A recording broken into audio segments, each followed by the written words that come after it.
پیش کریں.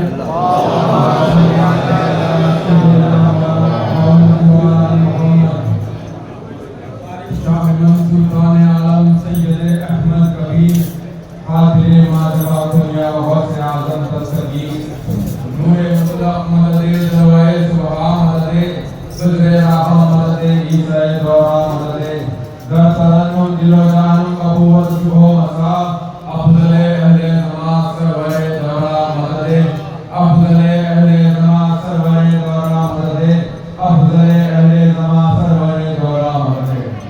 حضرات گرامی، الحمدللہ آج ہمارا آپ جس محفل میں شرکت فرما ہے، جس محفل میں آج ہماری حاضری دے رہے ہیں، یہ محفل تمام محافل سے ہٹ کر ہر جگہ محفل سجتی ہے.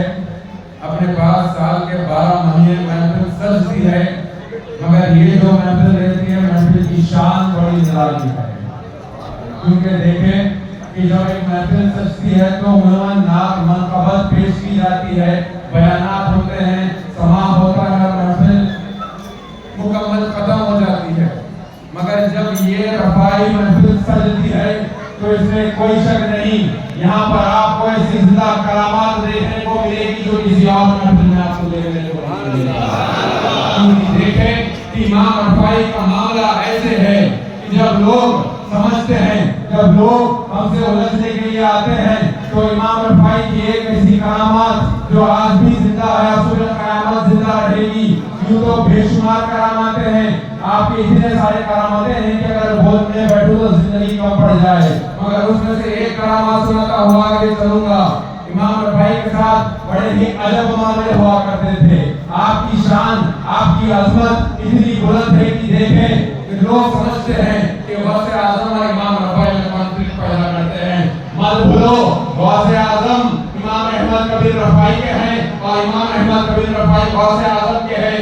یہ دو جدا نہیں ہیں، یہ دونوں ہمارے ہیں. اب دیکھو یہ بات کیسے ثابت ہوتی ہے، بتاتا ہوا چلوں کہ امام رفائی کا جو پیارا واقعہ ہے. ایک مرتبہ آپ بیٹھ کر مسجد کے صحن میں ڈف بجا رہے تھے. آج کے زمانے بھی ہم پر اعتراضات ہیں، کل بھی ہم پر اعتراضات تھے. جب بھی جواب دیا گیا تھا آج بھی جواب دیا جا رہا ہے. دیکھنے والی آنکھوں نے دیکھا، آج ہم یہاں پر بیٹھ کر جو راتب کر رہے ہیں، آج ہم یہاں پر بیٹھ کر جو ضربات لگا رہے ہیں، اس کو فن مت سمجھو، اس کو مذاق مسخرہ مت سمجھو، اس کو ہپنوٹزم مت سمجھو. یہ ایک ایسی کرامات ہے. یہاں پر ڈاکٹر بھی موجود ہیں. اگر آپ کے جسم پر ایک سوئی بھی لگ جائے، اگر موٹا مچھر کاٹ لیا ڈنڈ کے ساتھ تو آپ کے جسم میں سے خون نکل جاتا. نکلتا نہیں نکلتا. آپ سامنے کوئی بات ثابت کر کے دکھاؤ، اتنے موٹے موٹے سوال کر ضربے آپ کے جسم سے آر پار ہو رہی ہیں اور ختم خون کا نہیں نکل رہا. یہ کیسے ہوتا ہے، یہ کیسا ہو رہا ہے، یہ کیسا ہونے والا ہے، سناتا ہوا آگے چلوں گا. تو دیکھیں آج ہم جب اس دیار میں بیٹھ کر محفلیں سجا رہے ہیں، بڑی ہی عظمت والی شان والی محفلیں سج رہی ہیں. جیسے کہ رات میں نے محفلیں سما کے بعد واقعہ سنایا تھا. چھوٹے دادا پیر نے ہٹ کر اپنی گلی سے جگہ دی تھی. مریدین نے پوچھا کہ آپ کیوں اپنی گلی سے ہٹ کر جگہ دے رہے ہیں؟ تو سرکار شاہ حضرت پیر بن رحمہ شہزادہ امام رفاعی فرماتے ہیں میں نے ہٹ کر جگہ ان کے لیے بنائی ہے جس کا تذکرہ محفل میں کیا جا رہا ہے، ان کی آمد ہو رہی ہے. حضرات گرامی، جب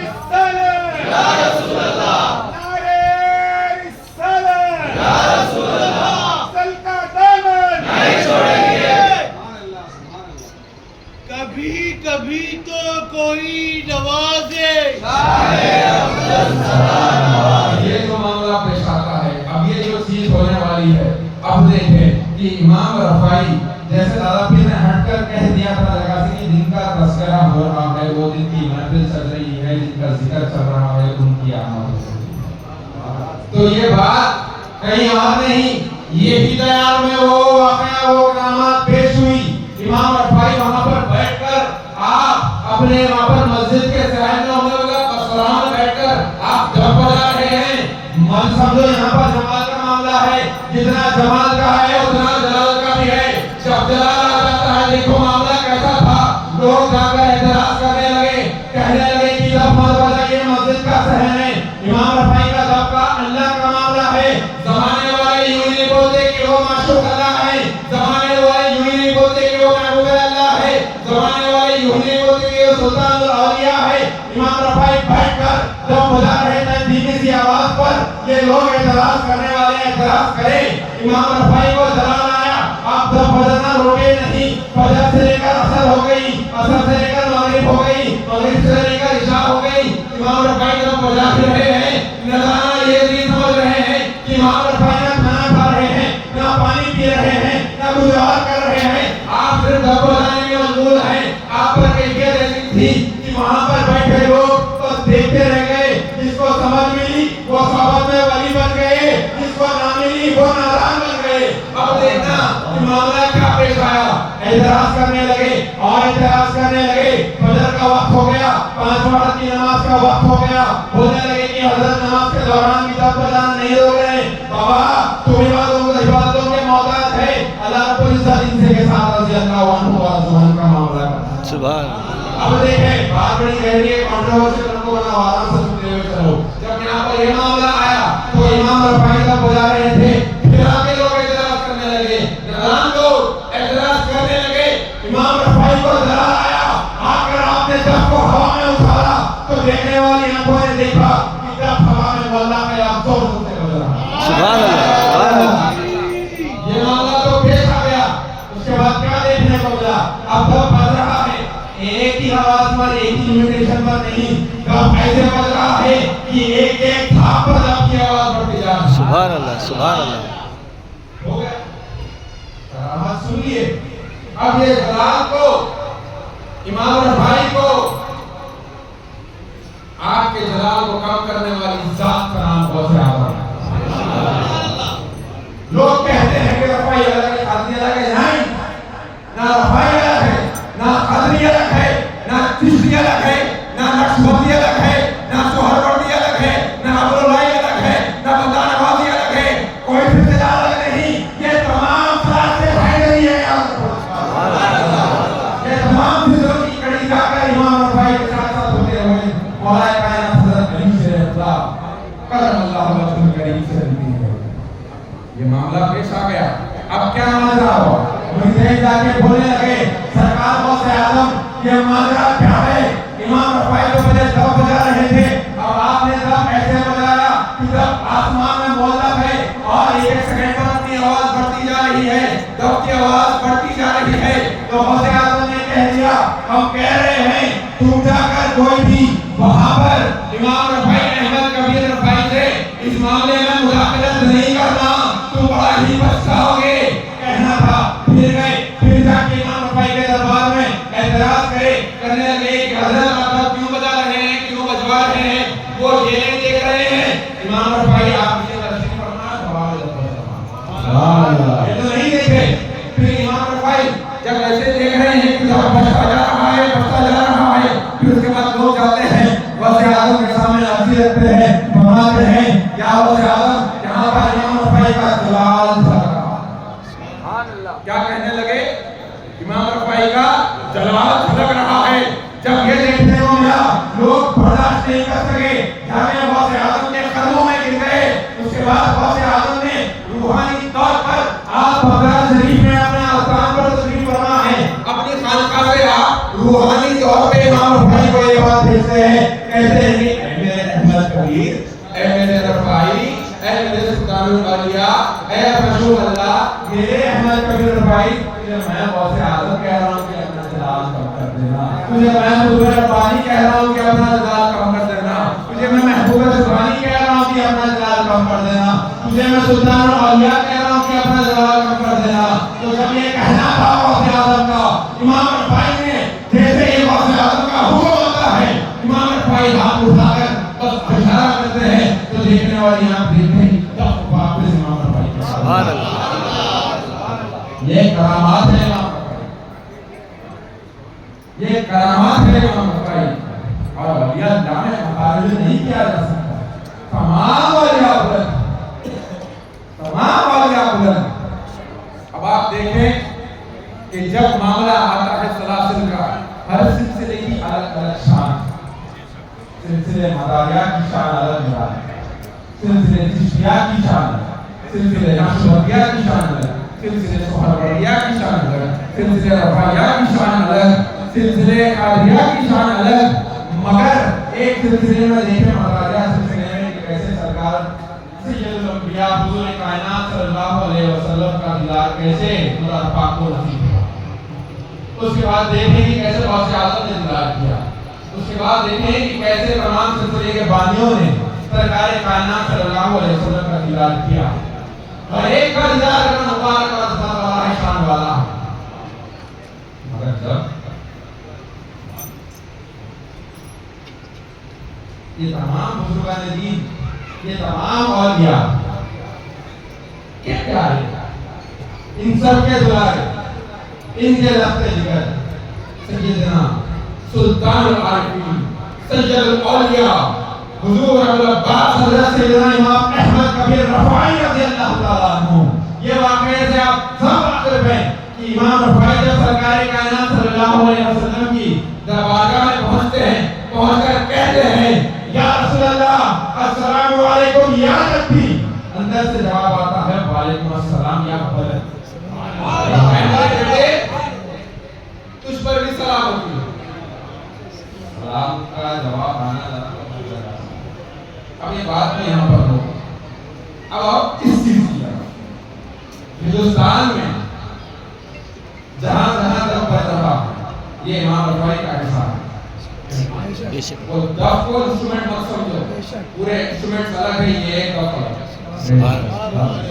دف کا جو بجنا ہے بجانے بات پہ ڈیپینڈ کرتا، ایل پہ لے کر دف شروع ہو گیا تو بات نہیں رہتی، جب ایک رفاعی بیٹھتا ہے دف لے کر تو بات الگ ہے۔ اگر کوئی اور لے کر دف بجا لے تو کیفیت نہیں آتی، جب ایک رفاعی دف بجاتا ہے تو کیفیت آتی ہے۔ سبحان اللہ۔ اور کوئی دف لے کر اگر بیٹھ جائے تو رکعت داری نہیں ہوتی، جب ایک رفاعی دف لے کر بیٹھتا ہے تو رکعت داری ہوتی ہے۔ اور کوئی دف لے کر اگر دف بجا لے تو اسے خدا نہیں ملتا، جب ایک رفاعی دف بجاتا ہے یقیناً اس کے ساتھ خدا موجود رہتا ہے۔ سبحان اللہ، سبحان اللہ، سبحان اللہ۔ اس کام کا کام نہیں، اس کو بجانا امام رفاعی نے شروع کیا، پہلے سے بجتے ہوا ہے، بجانے کے طریقے پر بھی بات رہتی ہے۔ اب دیکھیں کہ امام رفاعی یہ جو ضربات کرتے ہیں، یہ جو دف بجاتے ہیں، یہ جو زمزم کو کھلا جاتا ہے، یہ جو علمے پکڑے جاتے ہیں، یہ سب امام رفاعی کا فیضان سلسلے رہتا ہے۔ اور دف بجانا اور ضربات کرنا یہ صرف اور صرف رفاعیوں کا کام ہے، ان کا کام نہیں۔ حق سے ہمارا کام ہندوستان بھر میں جتنے بھی جگہ پر دف بجتا ہے، جتنے بھی جگہ پر خاتم ہوتا ہے، جتنے بھی جگہ پر تاریخ دی جاتی ہے، یہ صرف اور صرف ہم رفاعیوں کے نصیب میں ہے۔ سبحان اللہ۔ صرف اور صرف ہم رفاعیوں کے نصیب میں ہے۔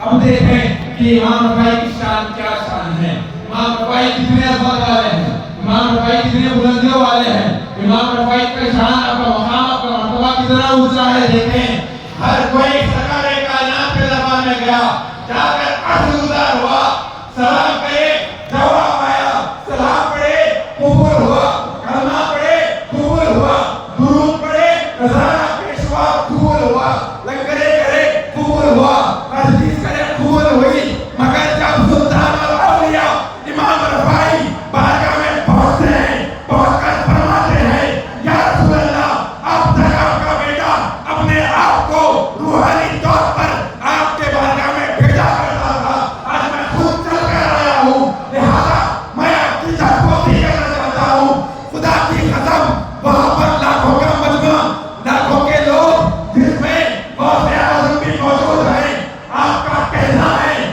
کہ مزار سرکار کائنات صلی اللہ علیہ وسلم کی دو ٹکڑوں میں بڑھتی ہے، سرکار کا لفظ مبارک باہر آتا ہے امام رفاعی سے وہ خرید نہیں۔ سبحان اللہ، سبحان اللہ۔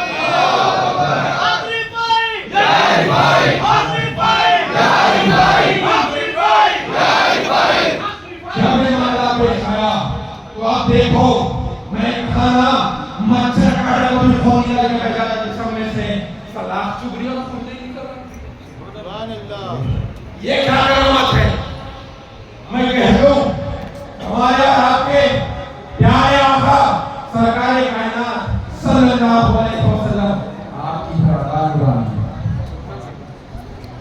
میرے اور آپ کے پیارے آقا صلی اللہ علیہ وسلم کی پردہ نورانی ہے، آپ کا چلنا نورانی ہے، آپ کا بولنا نورانی ہے، آپ کا سننا نورانی ہے، آپ کا انداز تکلم نورانی ہے، آپ کا ظاہر نورانی ہے، آپ کا باطن نورانی ہے، آپ کا چلنا نورانی ہے، آپ کا بولنا نورانی ہے، آپ کا دیکھنا نورانی ہے، آپ کا آمین نورانی ہے، آپ کی ہر ادا نورانی ہے۔ اب مجھے کہنے دیا جائے کہ لکھنے والے بچے نہیں ہوئے نہیں تھا، یا رسول اللہ تیری نسل پاک میں ہے بچہ بچہ نور کا، وہ ہے عین نور تیرا سب کلام سبحان اللہ۔ جب یہ سنیت بے ذرا لگتی ہے آپ میں تو کیا مسئلہ پیش آتا ہے؟ یہاں پر خون اس واسطے نہیں نکلتا کیونکہ یہاں پر تعلق ایمان اور خون سے تعلق۔ آخری بات میں اپنی بات کو ختم کر رہا ہوں۔ میں نے جو سرکار کائنات کی نور کی گھڑی سنی نا، کچھ سنایا ہوں، کچھ کا کچھ سنایا، مگر جب بات سرکار رفائی کی کرامات یہاں پر کیا دیکھنا ہوگا؟ آپ ضرب کر رہے ہیں، ضرب کر کے اٹھ رہے ہیں، آپ ضرب کر کے اٹھ رہے ہیں۔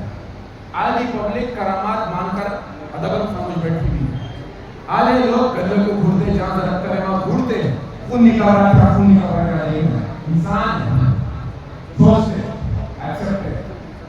مگر امام رفائی ہماری اتنی پرواہ کرتے ہیں، اتنی پرواہ کرتے، اتنی پرواہ کرتے ہیں کہ آپ کی شان کے قربان جائیں، آپ کی پرواہ کے قربان جائیں۔ امام رفائی نے جس نور کا بوسہ لیا بوسہ، جس نور کا بوسہ لیا بوسہ، یہ وہ نور کا کرم ہے کہ جب ہم باتیں کرتے ہیں اور صرف رفائی شہزادے بیٹھ کر اپنا تھوک لگا کر اس جگہ پر لگا دے جہاں پر ضرب کی گئی ہے، وہ نور کے ہاتھ چومنے کا، دست مبارک چومنے کا کرم ہے، جس کی وجہ سے آج یہاں پر قطرہ خون کا نہیں نکلتا۔ اسی کے ساتھ میں اپنی بات کو ختم کرتا ہوں۔ جہاں نعرے ادھورے رہ گئے، نعرہ جب لگاؤ تو سرکار کا پہلے تکبیر پھر رسالت، ان کو مت بھولنا جس سے طفیل نے آج سبحان کلمہ پڑھ رہے ہیں، ان کو مت بھولنا جس سے طفیل نے آج نماز پڑھ رہے ہیں، ان کو مت بھولنا جس کے طفیل میں آج محفلیں چل رہی ہے، وہ نعرہ کچھ اور نہیں، نعرے حیدری یا علی، کہنے والے شیعہ نہیں رہتے، پکے سنی رہتے۔ آپ کو بھی ہمارا مانتے ہیں، خلفائے راشدین کو بھی ہمارا مانتے ہیں، تم جو ماننا ہے مانو، اہل مولا ہے پھر سب، ہمارے لیے مولا ہی سب کچھ ہے۔